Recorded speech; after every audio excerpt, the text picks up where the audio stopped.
Okay,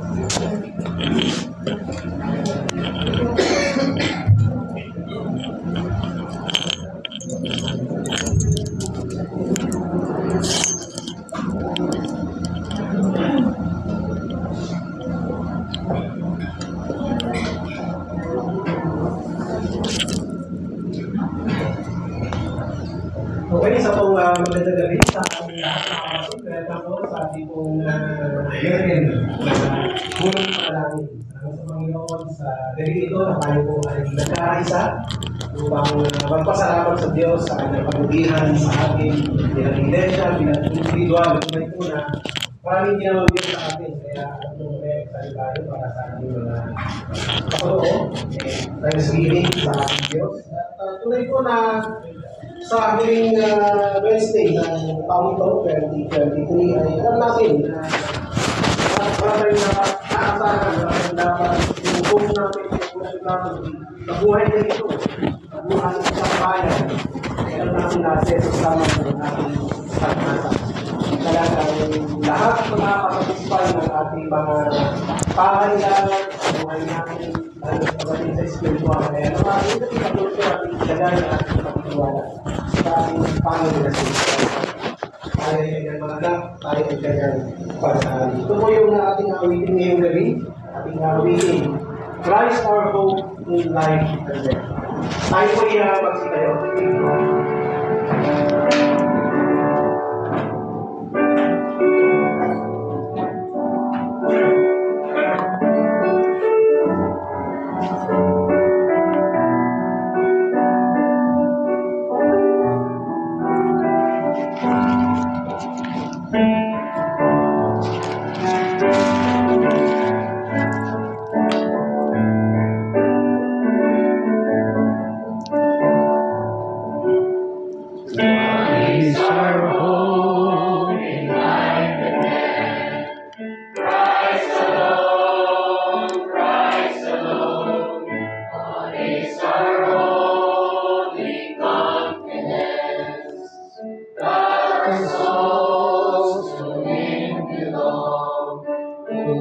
Our days within His hand, what comes apart from His command, and what will keep us to the end? The love of Christ in which we stand. Oh, sing hallelujah, our hope is sing hallelujah, now and ever we confess, Christ our hope in life and death. Who can come the throne's throne? God is good, God is good. Where is His grace and goodness known? Our great Redeemer's blood, who holds our faith when fears arise, who stands above the stormy tide, who sends the waves that brings us right unto the shore and the rock of Christ. Oh, sing hallelujah, our hope springs eternal. Oh, sing hallelujah, now and ever we confess, Christ our hope in life and death. The grace, what shall we sing? Christ He lives, Christ He lives, and what reward will heaven bring? Everlasting life within, there will we rise to meet the Lord. Then sin and death will be destroyed, and we will feast in boundless joy. In Christ our stars forevermore. Oh, sing hallelujah, our hope springs eternal. Oh, sing hallelujah, now and ever we confess, Christ our hope united again. Oh, sing hallelujah, our hope springs eternal. Oh, sing hallelujah, now and ever we confess, Christ our hope united again.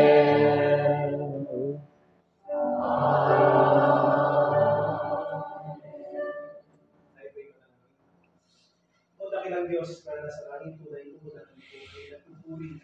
Salamat. Sa oras na ito, kung saan kami po ay nagkakaisa sa huling Wednesday ng taong 2023, ito ay Panginoon na hindi namin alam kung ano po ang buhay namin, kung kami mabubuhay, kung kami ay mamamatay, ngunit ang pag-asa namin ay nasa aming Panginoon Yesus. Sapagkat siya ang nagligtas sa amin, ang buhay namin ay sa Kanya. Kaya kami po'y patuloy po na nagpupuri at nagpapasalamat. Sa gabi dito, sapagkat binigyan niyo kami ng pagkakataon upang aming malasan ang iyong kabutihan sa pamamagitan ng pagkakaisa ng mga kapatid sa pamamagitan ng itong mga salita na itong pagbubulay-bulayan sa gabi dito. O Panginoon, salamat po.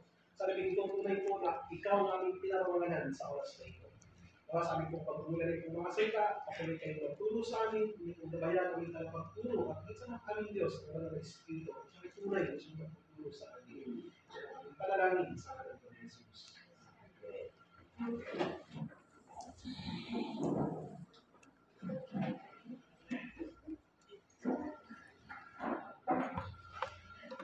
Sa ating pong pagbubulay ngayong gabi, sa huling Miyerkules, huli ba?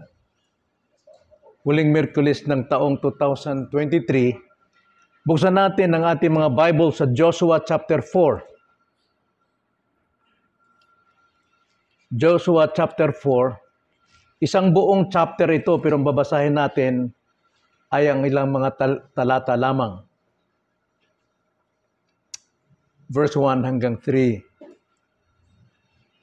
At nangyari ng ganap na nakatawid sa Hordan ng buong Israel, sinabi ng Panginoon kay Josue, kumuha ka ng 12 lalaki sa bayan, isa sa bawat isa, at iutos ninyo sa kanila, kumuha kayo ng 12 bato mula rito sa gitna ng Hordan, mula sa dakong matatag na tinatayuan ng mga paa ng mga pari, at dalhin ninyo at ilapag sa dakong tinigilan ninyo sa gabing ito.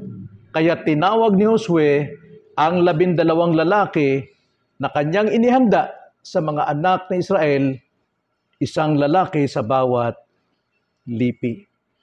Now, ang kabanatang ito, mga kapatid, kasaysayang ito, ay may kaugnayan sa bantayog na itinatayo o itinayo sa Gilgal. Kaya ito po ang ating paksa, ang bantayog o monumento sa Gilgal. Tayo manalangin. Panginoon, nagpapasalamat kami sapagkat tunay na kayo'y mayroong bantayog, hindi lamang sa Gilgal, maging sa lugar na ito.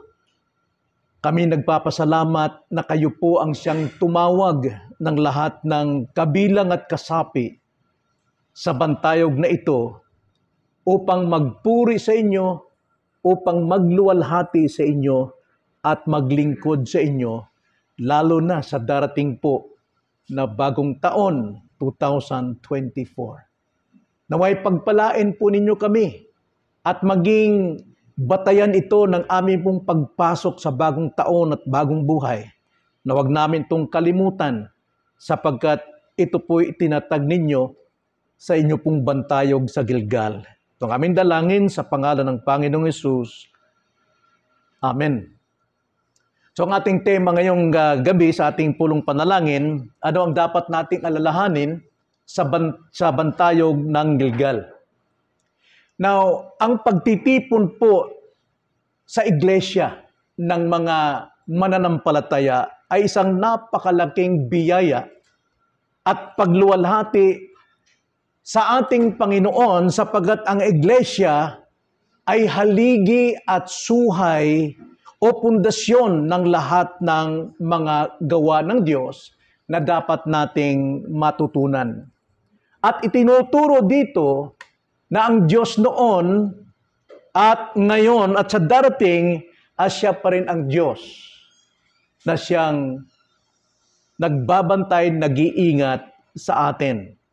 Now dito po sa kasaysayan ng Joshua chapter 1 verse 24, itinuturo rito mga kapatid kung anong dapat nating alalahanin dito po sa bantayog ng Gilgal. At alam natin sa mga sandaling ito, patay na po si Moises. Si Moises po ang ginamit ng Diyos upang sila'y makalaya sa pagkaalipin sa Ehipto ng napakahabang panahon. At sila'y umiikot-ikot sa ilang for 40 years. At lahat po ng mga lumalaban, sumusuway sa ating Panginoon, silang lahat ay nangamatay. At ngayon, may panibagong henerasyon na hindi na si Moises ang magdadala sa kanila sa lupang pangako, kundi ang panibagong lingkod ng Diyos na si Josue.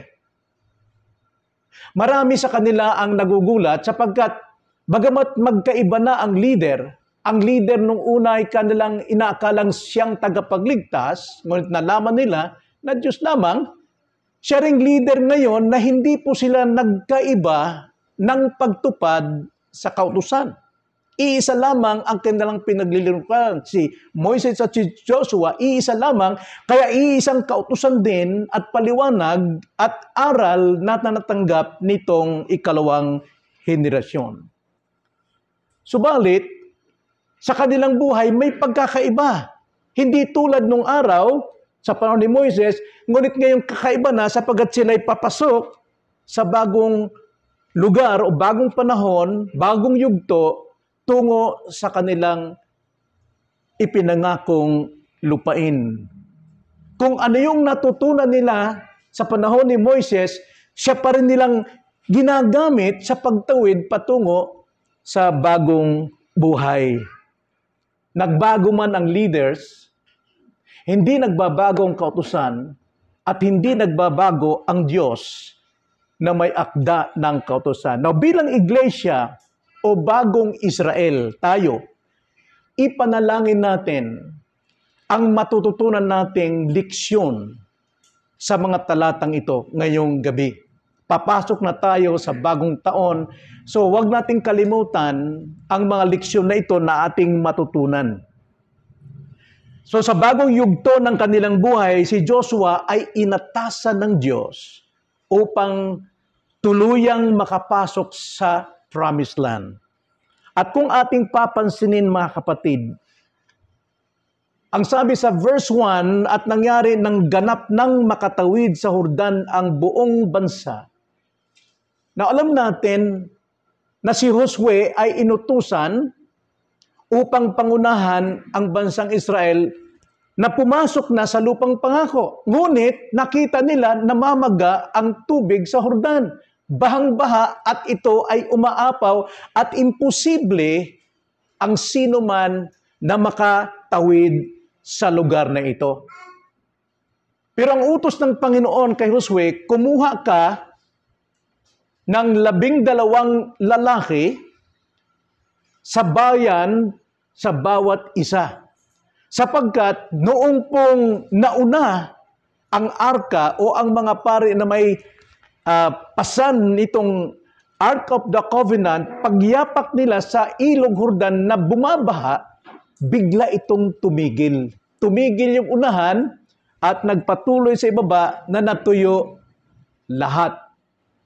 At nung nasa gitna na ang mga pari na may pasan nitong arka, nag-utos ang Panginoon kay Josue na kumuha ng 12 kalalakihan sa bawat lipi at kumuha ng bato sa gitna mismo ng ilog. Akala ko special na mga tao ito na mayroong silang special na gawain, kundi yung pala ay ang magpasan lang ng bato. Siguro, masabi ng mga kalalakihan, akala ko ba, Joshua, maganda itong paggagawa mo sa amin, magbubuhat lang pala kami ng bato. At ginawa nga nila. Kaya tinawag ni Josue ang 12 lalaki. Pero ang sabi po sa verse 4, yung 12 lalaki, kanya nang inihanda. Yan po magandang leader. Inihahanda na kung sino ang mangunguna na magpapatatag sa iglesia, mga kalalakihan na kitaan na ng katangian. At ito si Joshua, kanya nang tinawag ang mga lalaking kanyang inihanda sa bawat bayan. Malaking trabaho yun, sapagkat napakaraming tao rito, 12 lipi. At sinabi ni Joshua sa kanila, sa verse 5, dumaan kayo sa harap ng kaban ng Panginoon ninyong Diyos sa gitna ng Hordan. Naalala natin, yung ilog po ng Hordan, ng baha, andito yung mga pari, pasan yung arka ng ating Panginoon at natuyo, at doon sa tinatayuan nila, doon sila dapat kumuha ng 12 bato. At kanila itong papasanin sa kanilang balikat, nagpapahiwatig na yung kabigatan po na maaring maging responsibilidad ng bawat isang mamamayan ng Israel. Unang pumapasan ang mga piniling leader ni Josue upang sila po ay makapagpapatuloy sa pagpasok sa lupang pangako at makapamuhay ng matagumpay. Isang bato, ayon sa bilang ng lipi ng Israel. At ang sabi po sa verse 6, upang ito'y maging isang tanda sa gitna ninyo. Isang tanda, isang bantayog. At kapag tinatanong kayo ng inyong mga anak sa panahong darating, ang sabi po sa verse 6, anong kahulugan sa inyo na mga batong ito? Inyo ngang sasabihin sa kanila, sapagkat ang tubig ng Hordan, yung imposibleng matawid, ay nahawi sa harap ng kaban, ng tipan, ng Panginoon, nang iyon ay dumaan sa Hordan. Ay nahawi ang tubig, Hordan, at ang mga batong ito ay magiging alaala sa mga anak ni Israel magpakailanman. So ginawa ng mga kalalakihan ang iniutos ni Josue, sapagkat naniniwala sila na si Josue ay lingkod ng Diyos, tulad ng pagkalingkod kay Moises. At alam nila na magpagkatiwalaan si Josue, sapagkat kasama na ni Josue si Moises sa simula pa lamang. At kung anong turo ni Moises, siya ring turo ni Josue. At kung sinong Diyos ang pinaglilingkuran ni Moises, siya ring Diyos na pinaglilingkuran ni Josue. Kaya itong mga taong ito, sila po'y nakatitiyak na tama ang kanilang leader. At pagkatapos, noong mailagay nila ang mga bato, ang sabi ni Josue, bumalik kayo ron sa gitna ng ilog at magsalansan kayo ng 12 bato muli. At kanila itong isinalansan. At pagkatapos, pinalabas ngayon o pinatawid ni Josue ang mga pare, dala ang kaban ng tiban, at nang lumabas ang mga pare, bumalik muli ang tubig na baha na namamaga. Bumalik muli. Ngunit, mahabang panahon, maraming oras ang kanilang pananatili sa gitna ng ilog na ito. At pagkatapos nang sila po ay nakatawid na, kanilang itinatag ang bantayog sa Gilgal. At sinunod nila kung anong dapat nilang gawin, kung paanong sila'y pinahiya sa bayang Israel. Ang Gilgal ang simula ng paglaya ng kahiyan dinanas ng bayang Israel. At nais kong magbigay ng 3 leksyon sa kasaysayang ito, mga kapatid. Unang-una, ipanalangin natin ngayong gabi.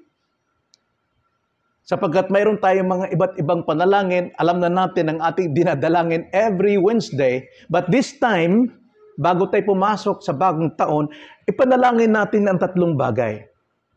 Ipanalangin natin sa Diyos para sa ating panibagong taon na tayo laging magsimula sa utos ng Diyos. Lagi tayong magsimula sa salita ng Diyos. Marami tayong mga nagagawa nitong nakaraang taon na hindi natin pinapansin ang salita ng Diyos, ipinairal natin ang ating sariling kalayaan, bahala ng Diyos na umunawa sa atin. Pero dito pinapakita na bago pa lamang tumawid itong si Josue at ang buong Israel, nagsimula na si Josue sa salita ng Diyos, sa utos ng Diyos. At bago sila umalis doon sa kinalalagyan ng Jordan sa gitna, nagsimula muli sa salita ng Diyos. Ang mga taong ito ay nagsimula sa salita ng Diyos.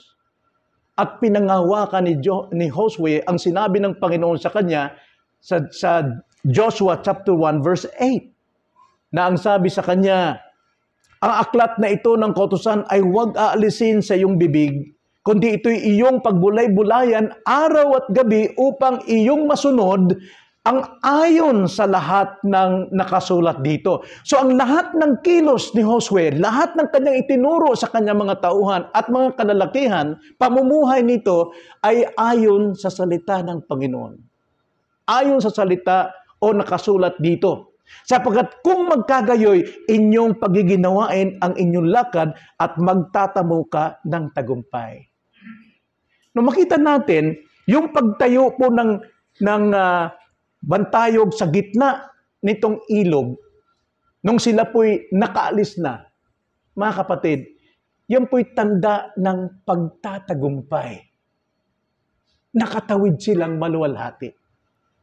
Dahil nagsimula sila sa salita ng Diyos. Sa atin marami tayong kabiguan kadalasan sapagkat kinakalimutan natin ang ating panimulain na dapat magsimula tayo sa salita ng Diyos. Ano bang sinasabi ng salita ng Diyos? Sa gagawin kong ito, sa desisyon kong ito, sa ano bang dapat kong gawin? Dapat tayo nagsimula sa Panginoon. Sapagkat sa kautusan ng Diyos, itinuturo sa atin ang 2 bagay. Unang tinuturo sa atin ng Diyos, dinadala niya tayo sa kaginhawaan, sa promised land. Dinadala niya tayo sa promised land. At ikalawa, dinadala din tayo ng Diyos sa kanyang kapangyarihan. Providensya ng Panginoon kumikilos sa atin. Lahat ng providensya sa Diyos yan. Pero ang masakit sa atin, nakakalimutan natin, kaya hindi natin siya napupurihan.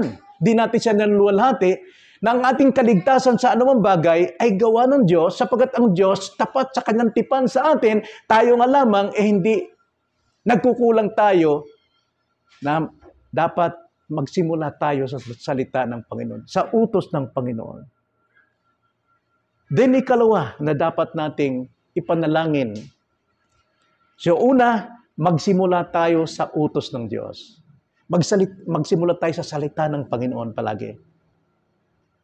Ikalawa, ipanalangin natin sa Diyos para sa panibagong taon na tayo'y laging manatili sa utos ng Diyos. Hindi lamang tayo magsimula sa utos at pagkatapos iiwan na natin, magsimula tayong mag-devotion, Lord, gabayan niyo ko sa gawain ko ngayon, sa aking trabaho, pagkatapos bahala na sa iyong sarili. Ito pong mga taong ito, they remain. Sila po'y nanatili kung ano yung itinuro sa kanila ni Josue. Kaya naman, si Josue po, niluwalhati ng Diyos. Pinarangalan si Josue sapagkat siya'y nanatili at pinanatili niya rin ang taong bayan na wala isa sa kanila ang lumabas, wala isa sa kanilang bumalik o wala mo silang isa sa kanila ang sumuway kay Josue, kundi sila'y nanatili doon sa utos ng Diyos. Tino yung sabi sa 14, nang araw na yon ay dinakila ng Panginoon si Josue sa paningin ng buong Israel at sila'y gumalang sa kanya, gaya ng kanilang paggalang kay Moises sa lahat ng araw ng kanyang buhay. Alam niyo itong pagbibigay ng parangal kay Josue, pangako ito ng Diyos doon sa chapter 3 verse 7, bago pa lamang sila tumawid. Ang sabi ng Panginoon kay Josue, at sinabi ng Panginoon kay Josue, sa araw na ito ay pasisimulan kong gawing dakila ka sa paningin ng buong Israel, upang kanilang makilala na kung paanong ako'y kasama ni Moises, ay gayon ako. Pinarangalan ng Diyos si Josue sapagkat tapat siya sa itinuro ni Moises sa kanya. Hindi sila nagsalungatan. Tapat siya sa itinuro ni Moises kung paanong tinuruan din si Moises ng Diyos. Kaya tapat si Josue sa Diyos. At nakita ito ng mga tao sapagkat yun ang layunin ng Diyos upang makita nila kung paano ako'y kasama ni Moises, ay gayon din ako sa iyo. Kung napakalaga po yung mag-stay tayo sa salita ng Diyos, ibig sabihin, sa kalooban ng Diyos. Marami na tayong failures nitong nakaraang taon. Ako, marami akong mga pagkakamali. Sapagkat gumagawa ako, nagdesisyon ako, na kontra sa kalooban ng Diyos. Hindi ko pinalagan. Alam ko ang salita ng Panginoon. Hindi maaring magkamali ang dikta ng Espiritu Santo sa puso ko. Pero ginagawa pa rin yung gusto ko. Kaya kadalasan, fail. Masakit sa puso, masakit sa ulo. Maraming regrets. Kaya ito ang dapat nating gawin. Manatili tayo sapagkat ang Diyos ang nagbibigay sa atin ng daan palabas kung wala na tayong madadaanan. Sa karagatan, sukol na sila ng kaaway. Pero ang Diyos nagbukas ng karagatan. Tuyong-tuyo. At sila ay nakatawid. Wala silang madaanan. Dito naman sa Jordan, bagang maga ang baha. Ngunit ang Diyos din ang nagbigay ng daan. Ang Diyos nagbibigay sa atin ng daan sa sandaling tayo'y nawawalan na ng daan o pag-asa. Kaya manatili tayo sa kanyang salita, hindi tayo mabibigo. At ikatlo, ipanalangin natin sa Diyos para sa panibagong taon na ito, na tayo'y laging mamuhay sa utos ng Diyos. Hindi lamang tayo manatili sa utos ng Diyos, hindi lamang tayo magsimula sa utos ng Diyos, kundi ipamuhay din natin ang salita ng Diyos. Verse 20 to 24 sa ating text, ganito ang pagkakasabi.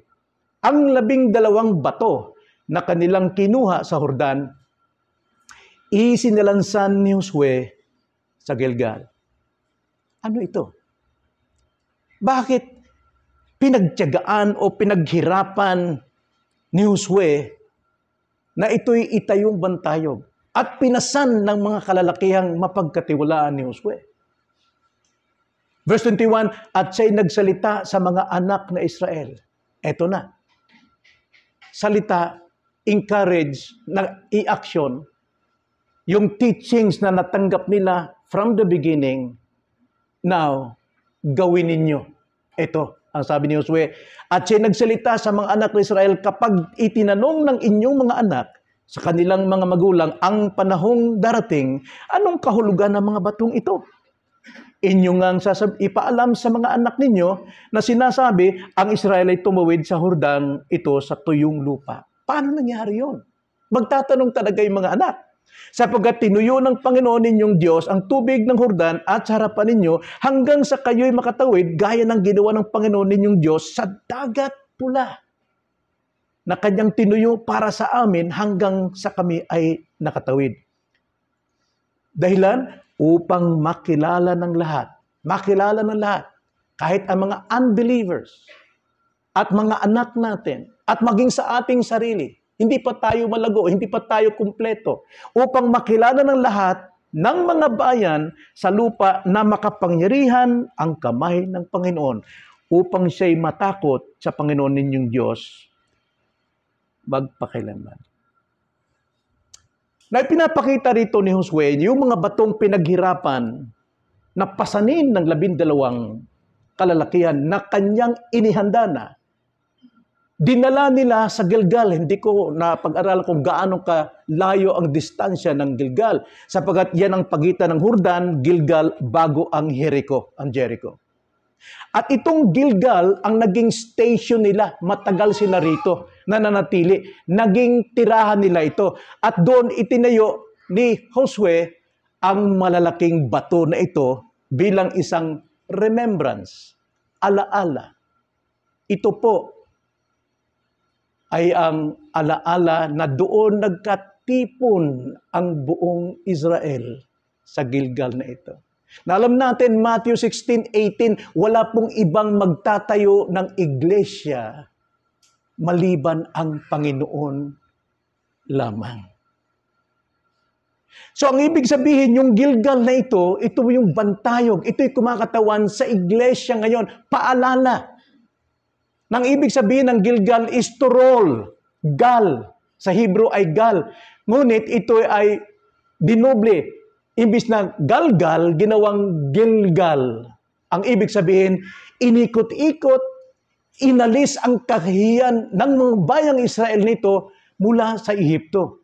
At sila'y nasa malayang lugar. Kaya naman, sinimula ni Josue na gawin ng kalooban ng Diyos bilang mga bagong tao ito, yung circumcision. Lahat ng mga kalalakihan, bata, sinircumcise sa lugar na ito. Sapagkat nung sila'y naglalakbay sa kahihiyan sa loob ng 40 years, sila po ay hindi circumcised.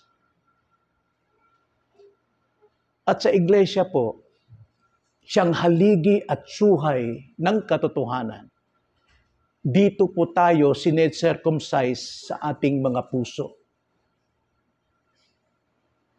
Kaya ang Israel po, mayroon silang bantayog na hindi nila makakalimutan, sapagkat ang ibig po sabihin ng Israel.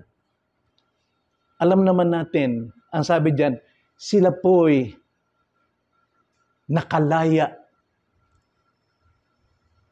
Sila'y matatagumpay sa Dagat Pula at sa Jordan. Meaning, sabihin ng Israel, matagumpay. Hindi lamang sila ang Israel. Sa panahon ni Jacob, nung si Jacob po ay nakipaglaban, nakipagbuno sa anghel ng Diyos at hindi niya binitiwan ito hanggat hindi niya natanggap ang kanyang hinihingi, nagwagi siya at tinawag siyang Israel sapagkat ang Israel ay mananagumpay.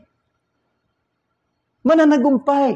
At hindi lamang si Jacob ang tinawag na Israel, maging si Elias. Basahin natin ang 1 Kings 18:31.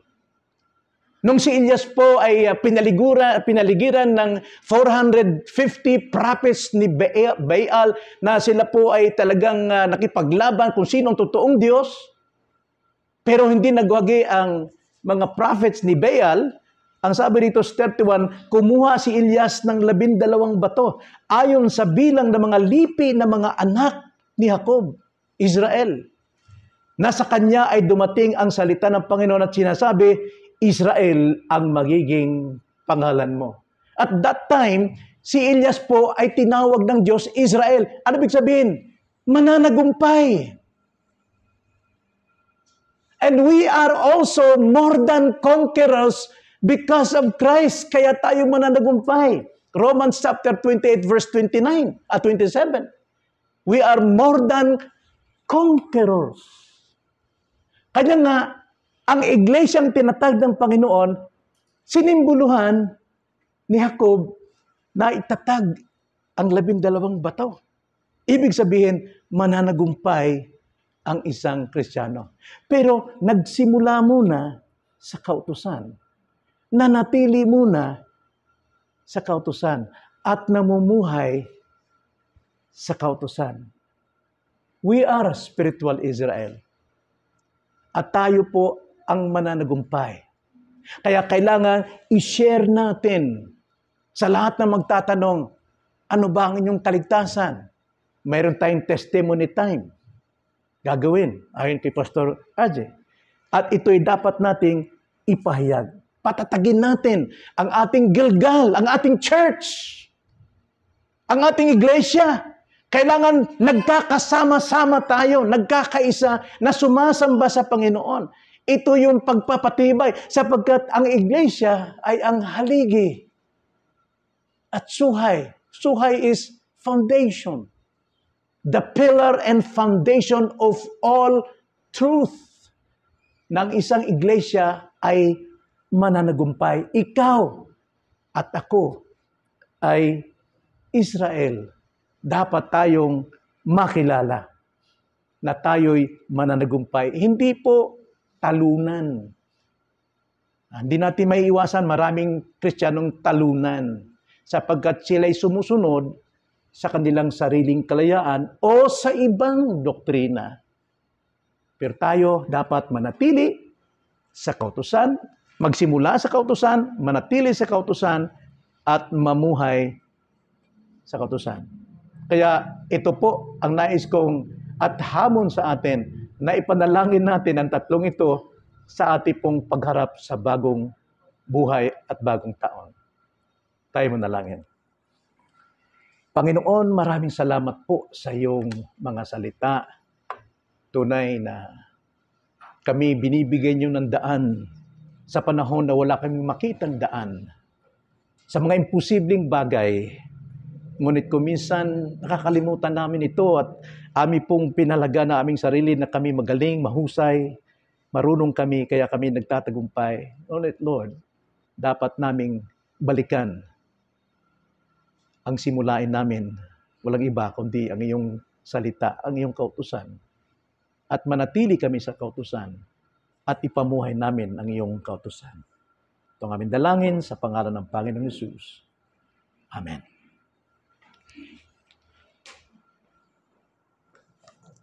Thank you, Lord. Okay, so mga followers, ano yung mga salita na siya